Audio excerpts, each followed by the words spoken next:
Welcome to the Yarrow SVU channel. Today we will have a joyful episode. I finally won the TTI League.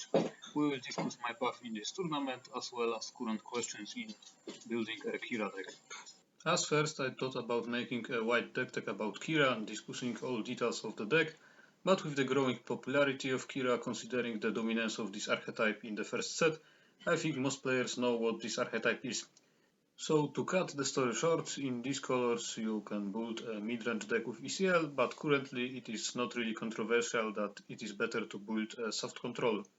And this deck of mine is exactly this type of deck. The soft control strategy in this color assumes that you are a control player against aggro. Mid-range decks with other soft controls you play for an advantage on the table, or a mill game against hard control, mill or aggression based on relentless. In most games you want to trade Quira with opponent leader, get to 7-8 resources, often playing a ramp and start pushing the opponent with our 7 and 8 finishers. If it's not enough, you can also resort to big ships in long fights, as regardless of the version of Quira nowadays you always play 3 vigilances in the main, so you can try build the opponent, especially if you have restock. To make this game plan possibly, we have a number of necessary cards: Dr. Pershing, Super Laser Technician, Overwhelming Barrage, Power of the Dark Side, Darth Vader, in my opinion also Death Trooper and Sentinels for Vader to really win games. Also on elements of big ships is necessary Devastator or Avengers, because as soft control you need clear advantages in the later game over mid-ranges. Also Vigilance as one of the most important cards against aggro. No Glory Only Results is a card from the 4th set that in my opinion is so powerful and as a simple removal for everything, and especially as a counter to cards with powerful when defeated, that it should be the basis in the building this archetype like the other cards I list. Since we play Quira instead of Krennic or Piet, we have Highborn Enforcer, Pike Sentinel, which can often be pulled out of Vader together with Enforcer, which is a very strong move. Death Trooper, so that Pike Sentinel rarely trades very badly with the opponent's units. Lone Pike with a very valuable smuggle effect that we can often use in the Quira turn, and with the option of gaining even more shields. Inferno 4, Super Laser Blast, Reinforcement Walker and Resupply are cards that I also see no controversy about in this deck in the current meta.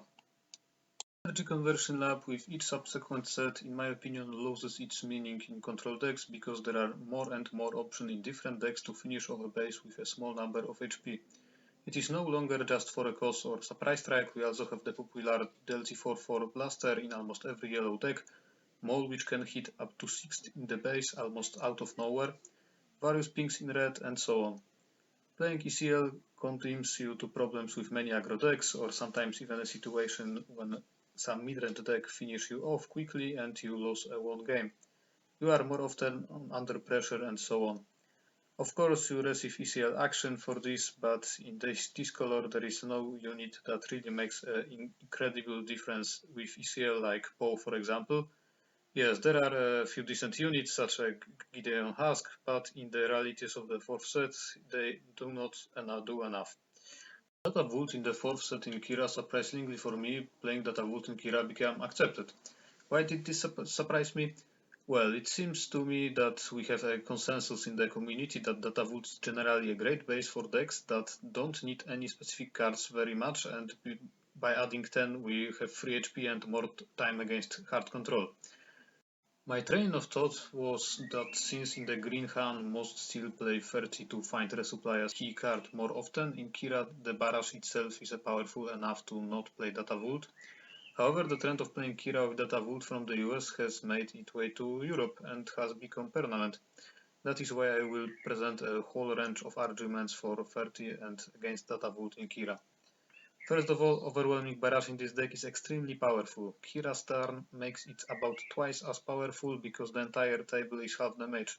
In almost all other green-black decks, this card is one of the most important anyway. By reducing the chance of fighting it even by about 7-8%, you weaken your deck. Barrage is one of the best cards against aggro, one of the best cards against midranges, one of the best cards against other soft control decks. This is of course due to the fact that you can kill many enemy units at once at the ground and in space. The longer game lasts, the more damage you can do with this card. We also do not have any real replacement for this card in the 10 cards added, it is too unique. and the same goes for a few more cards. Secondly, Pershing. Despite initial skepticism, players slowly began to understand how much this card gives in every hard control and soft control. First of all, drawing cards in Quira is extremely powerful. It increases your chances of drawing Parash, Vader, Ramp, Childsen with many experience and many other cards, but the three I mentioned generate a huge advantage. Barash, of course, Ramp in many matchups makes us come out to the opponent quickly with large units, and he is not ready for it, and we are sure that we will come out with Quira on time and the opponent's leader will not get ahead of us. Vader, apart from the rare situations when he does not draw either Sentinel, Death Trooper or Sentinel plus Enforcer, usually leaves the opponent behind, killing his large units or leader, sometimes blocking the table or completely dominating the ground. Pershing is also one of the best cards against discard decks, such as Quinlan or Anakin. Sometimes he will die quickly and draw only one card, but the opponent loses Starking Down or time to hit the base. And sometimes you manage to cover it with a Sentinel, or your opponent only has an opening in space, and suddenly your situation quickly improves a lot when Pershing draws 2 or 3 or more cards. Thirdly, Childsen is also a unique card in these colors, just like Barash and Pershing, and also an extremely important one. He is great against aggro, even if he is only 4-4-4-4, he is still a decent Sentinel, he still can trade with many 4-drops. If he is 5-5 or 6-6, he is terrifying. When you have Childsen, especially a big one, aggro usually gets bogged down in his attack, and you have time to clear the table, make good trades, maybe heal a little and start throwing finishers. When the game is long, you have a lot of cards because you usually end up resourcing at 9, maybe 10, and Childsen is only slightly weaker than Snoke. A 6-6 Sentinel that costs half as much as him. Against mid-ranges, Childsen protects Quira from being killed by some unit on the way out and can block the opponent's leader attacks in the same turn. This is why Childsen is great in all matchups, and with Data Vault you will of course draw him less often. Fourth, it sometimes happens with 50 cards that you draw Pershing, Childsen and Barash in one game, and then in 90% of cases every deck except Hard Control will simply lose to you. If 2 of these cards, I estimate that it about 70%, and fifth, the last against aggro, especially Sabine, Vigilance is an extremely necessary and unique card. Without it, the chances that Sabine will finish you off in the first game are unacceptable.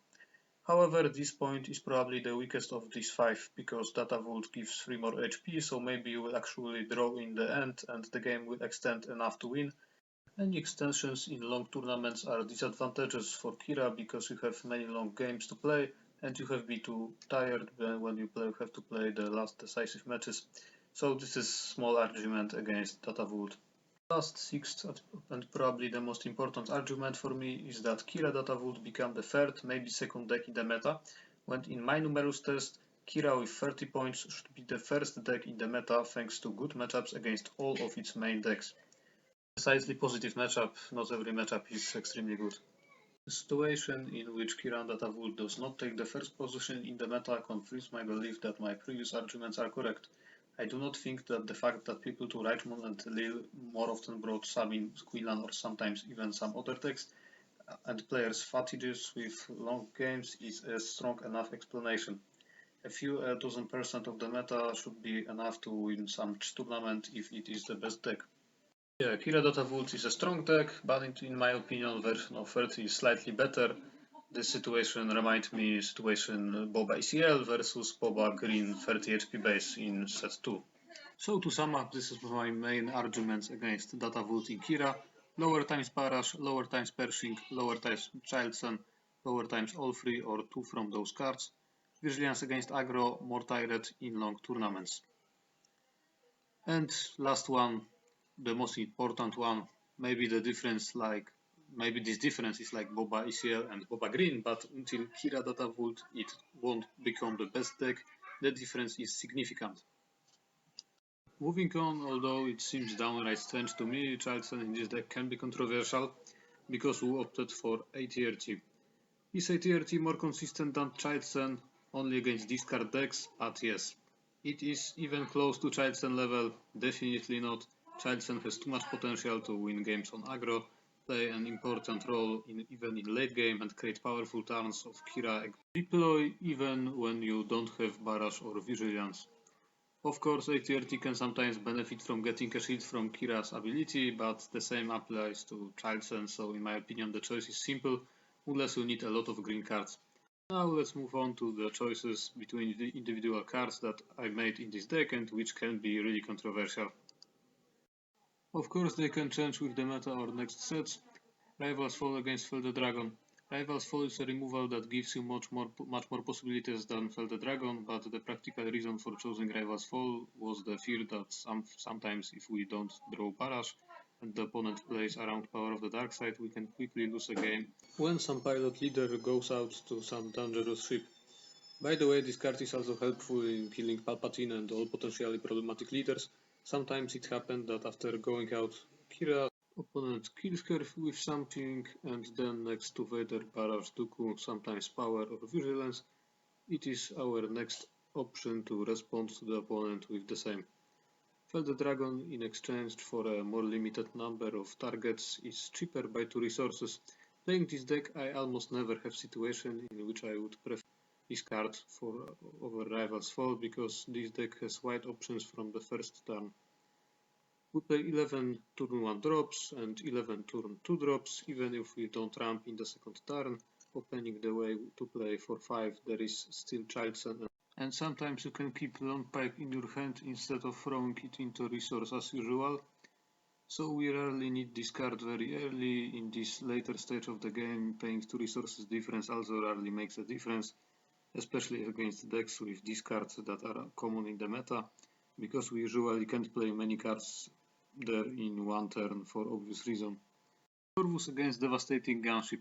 Corvus is here for very simple reason. 4-5 after ramping in the third turn, or simply in the fourth we get a solid unit in space 4-5, but more importantly, early compared to Walker, for example, Restore 2, which is extremely strong against all aggro.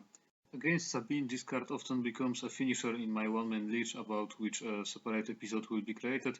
Quira won 2-1 against Sabine ECL, and in both won games, Corvus was the MVP, quickly preventing Sabine from finishing our base and repeatedly attacking for 4 until he finally pushed Sabine into a desperate defense. Of course, it was not only this card's merit, but it was key in the standard anti-Sabine plan. But also against midranges, especially those who often play hard tempo, this deck works solidly.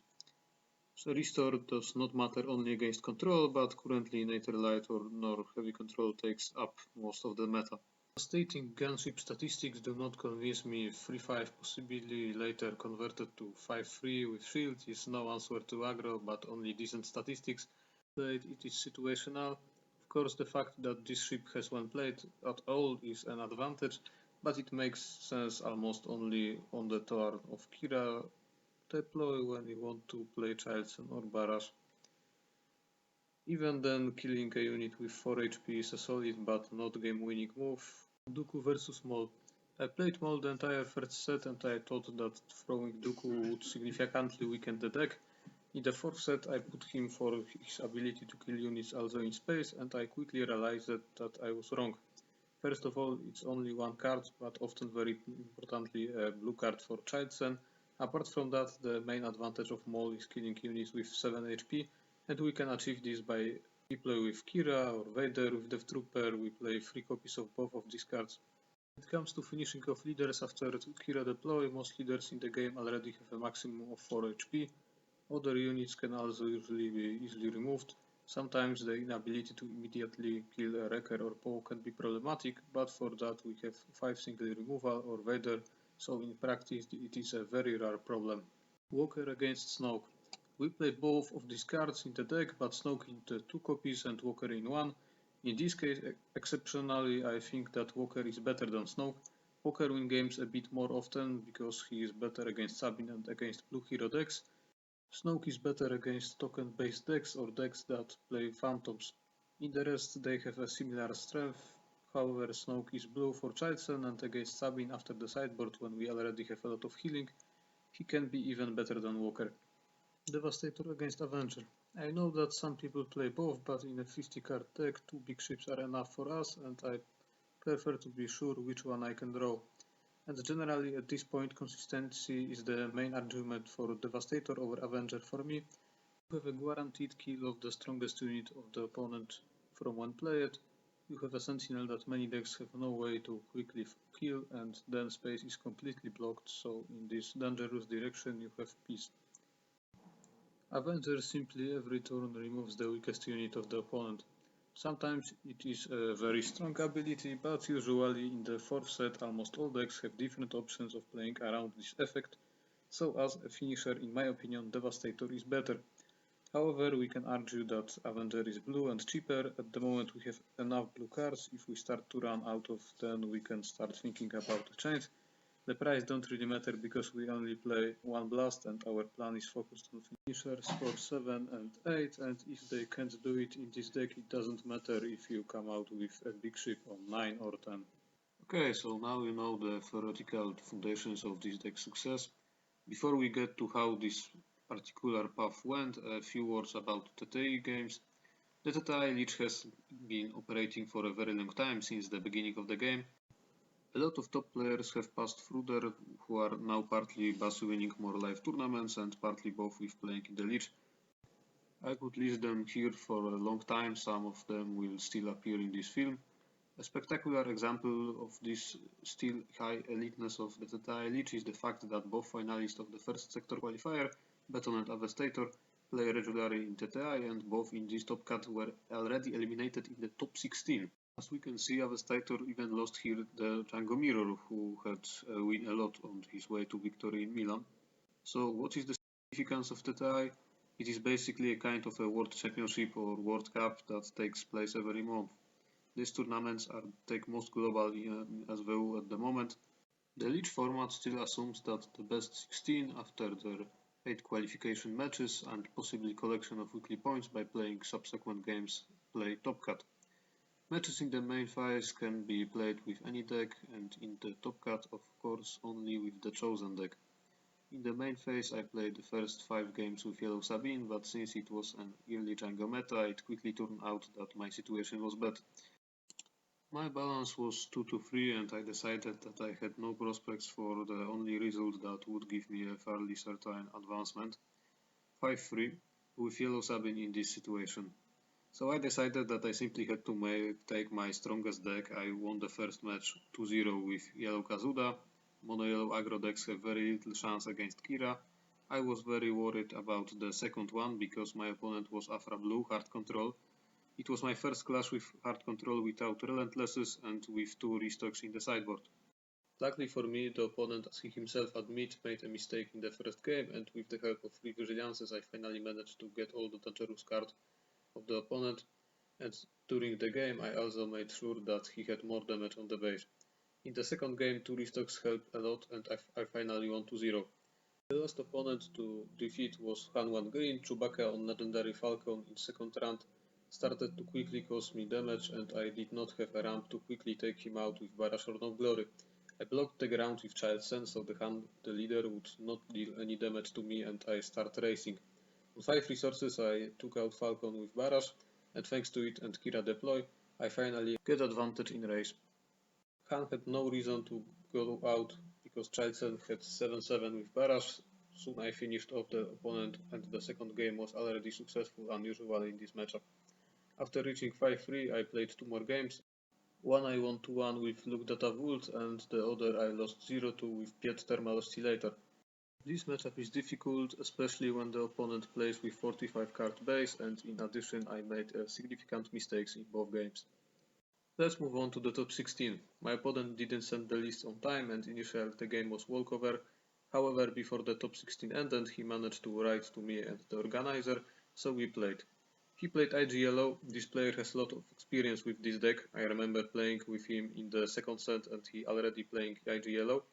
The deck itself resembles Kylo Yellow, who don't completely run out of cards, but his leader come out a turn later with similar stats. Luckily for me, this is one of the easiest matchups for Quira. If I come out first with Quira, I can one-shot IG. His units have a little HP, so Barrage, Vigilance, Death Trooper, and of course Vader with Death Trooper wreaked havoc. He got one change of heart and stole Child Sense 6-6 with it, but it wasn't enough. The match quickly ended with an easy 2-0.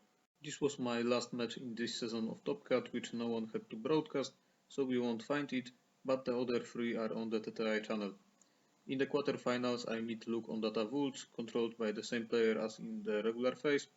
This player Luke played him in top cut even in the first set when I only dreamed of advancing there. However, this matchup is also very positive for Quira because of the much stronger lane game on my side and the possibility of pulling even 3 copies of Palpatine's Return from side, so that Vader, Walker, Devastator and others would come back again and again. Analyzing this matchup, I come to the conclusion that almost the only way to disguise this matchup for me is to lose in the fight for presence on the table. In both games I had Pershing in the first event too, so I had a card advantage and most of the moves I needed. In the first game, Vader gained a key advantage on the table, who summoned Death Trooper, and in the second barrage on Childson.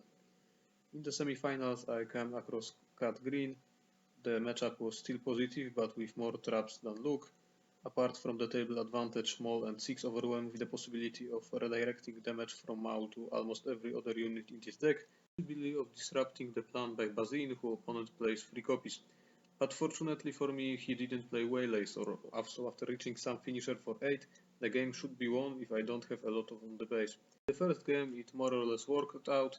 In the second, I was afraid of Relentless, Change of Heart and Palp's Return from side, but in the end the opponent didn't draw Relentless and I still managed to prepare for it. One Change of Heart that he played was not enough to stop me and my deck from a decisive victory in the late game. And so I reached the final. At this stage I was already very satisfied because until now my greatest success in this top cut was 2 top 8s.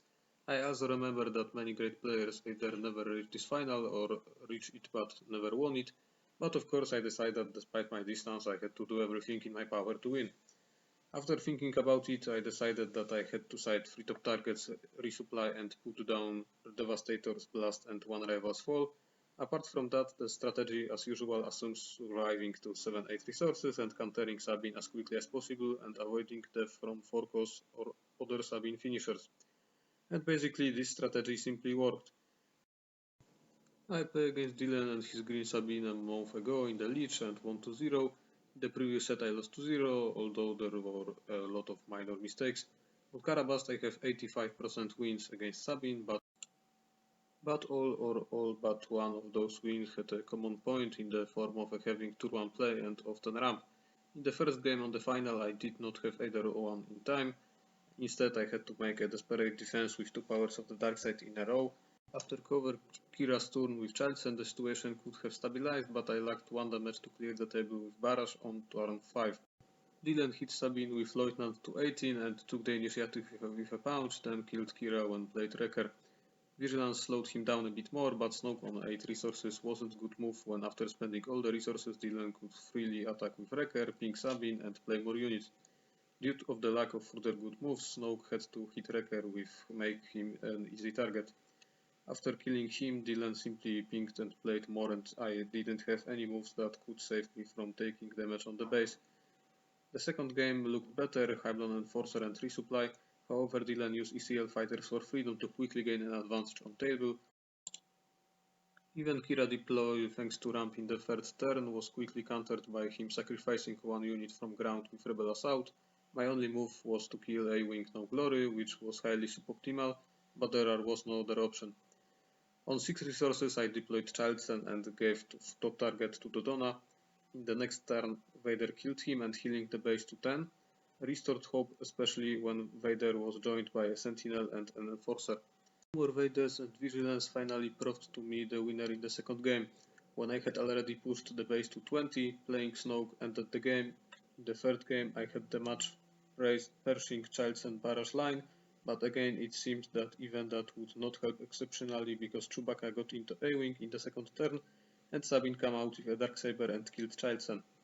Luckily I find a barrage move for the Death Trooper which killed A-Wing and checked Sabine. However, she managed to hit the base with the Lieutenant and my base took 24 damage. By using ECL in the same move, my powerful Death Trooper died. Quira had to sacrifice herself to kill Sabine and Dylan had 1 more unit left to push me to 27. The situation looked very bad again. I was saved by lack of recalls on the next turn and the fact that Pershing finally drew a top target. Thanks to this I soon healed to 21 and I still had a Childson 6-6 left, and finally reached 8 resources when I played a Walker. Healing the base by 3 every turn, plus the vigilance left in hand as a safeguard, started to turn the game around. Dylan quickly started to run out of possible combination to finish me off, all of which I calculated slowly and looked for the best moves. Finally, I calculated a barrage on Walker that allowed me to deal the missing 14 to the opponent's base. Dylan found no answer even in new reinforcement, and in this way I managed to write history. I think that first of all it was a matter of finally playing a top cut without any significant mistakes, the first time I managed to do that. Secondly, thanks God, it was basically the first top cut during which I almost completely avoid stress, excessive thinking about decks, stages, potential problems. Thirdly, apart from Sabine, the remaining matchups from the top cut and most of the main phase were clearly positive, and the rest, like on the one against Sabine, were generally positive. This particular one I estimate at 60 to 40, although the final game was so close that 50-50 would seem more appropriate, but I see some significant unlucky circumstances here. As for writing history, I held in mind the history of TTI, and in it I wrote that I have already made a mark not only with a legendary activity, but also with top results. Just like in my other deck text, there are my current statistics with a deck on Karabast. I think I have already told enough about TTI in this video. Let's like and subscribe, write your comments, and bye.